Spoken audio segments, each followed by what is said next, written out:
Hi friends, చూడండి ఈరోజు జొన్న రొట్టె చికెన్ షేర్వా సూపర్ గా ఉంటుందన్నమాట. మా లంచ్ అయితే ఇదే ఈరోజు.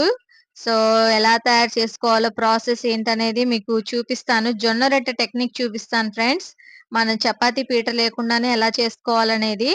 సో చూడండి, ముందుగా అయితే జొన్న రొట్టె తీసుకొని కొద్దిగా గోరువెచ్చని నీళ్లు వేసుకోవాలి ఫ్రెండ్స్. ఈ జొన్న రొట్టెకి ఏంటంటే గోరువెచ్చని నీటితోనే కలపాలి. అప్పుడే మనకి స్మూత్ టెక్స్చర్ అనేది వస్తుంది. చూడండి, ఇట్లా కొద్ది కొద్దిగా వాటర్ పోసుకుంటా స్మూత్ గా పిసుక్కోవాలన్నమాట. బాగా చూడండి, ఇదిగో చూపించిన విధంగా అలా కలిపితేనే అది దాంట్లో ఉన్న విటమిన్స్, మినరల్స్ అన్ని ఏవేవైతే ఉంటాయో అన్ని బయటకు వస్తాయి.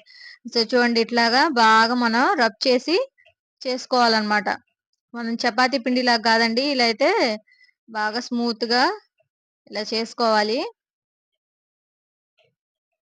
ఇట్లా బాగా రబ్ చేసుకున్న తర్వాతే మనకి చపాతీ మనకి సారీ జొన్న రొట్టె అనేది చాలా స్మూత్ గా వస్తుంది.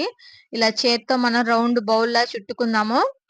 చుట్టుకున్న తరువాత ఏదైతే కొంచెం పొడి పిండి ఉందో ఆ పొడి పిండి అనేది ప్లేట్ లోనే చేద్దాం అన్నమాట. ఈ పొడి పిండి అనేది జల్లుకున్న తర్వాత ఈ చేత్తోనే చూడండి, ఏ కర్ర అవసరం లేదు. చపాతీ కర్ర అవసరం లేదు. ఏ అవసరం లేదు. చేత్తోనే రౌండ్ షేప్ అనేది వచ్చేస్తుంది. చూడండి ఎంత బాగా రౌండ్ షేప్ వస్తుందో. చేత్తోనే ఇట్లా రౌండ్ తిప్పితే చాలు మొత్తం జొన్న రొట్టె వచ్చేస్తుందన్నమాట. కొంతమంది అయితే చేత్తోనే చేసేస్తారు ఫ్రెండ్స్.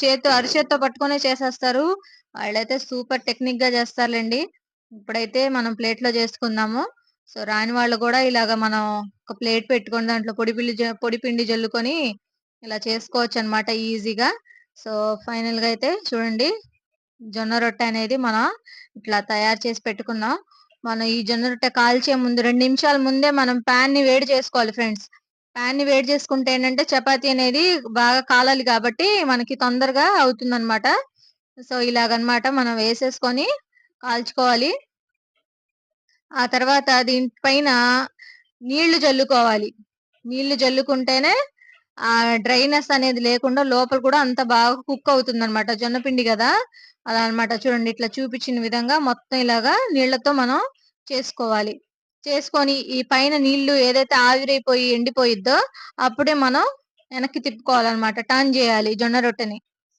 చూడండి, ఇట్లాగా ఇది ఎవాపరేట్ అయిపోయింది. ఇప్పుడు మనం వెనక్కి తిప్పుదాం అన్నమాట. వెనక కూడా బాగా కాలుతుంది ఇప్పుడు. చూడండి, ఇదిగోండి ఎంత బాగా వచ్చిందో. ఇట్లాగా 2 సైడ్స్ కాల్చుకున్న తర్వాత దానిపైన నెయ్యి గాని బటర్ గాని రాసిస్తే సూపర్ అండి. అసలు అంత బాగుంటుంది అనమాట. సో చూడండి, ఇది చికెన్ షేర్వా చేశాను. జొన్న రొట్టె విత్ చికెన్ షేర్వా అదిరిపోతుంది ఈ రోజు లంచ్ అయితే మాది. సో మీరు కూడా తయారు చేయండి. ఎలా వచ్చింది అనేది కామెంట్ లో చెప్పండి. నా వీడియో నచ్చితే లైక్ చేయండి, షేర్ చేయండి, నా ఛానల్ ని సబ్స్క్రైబ్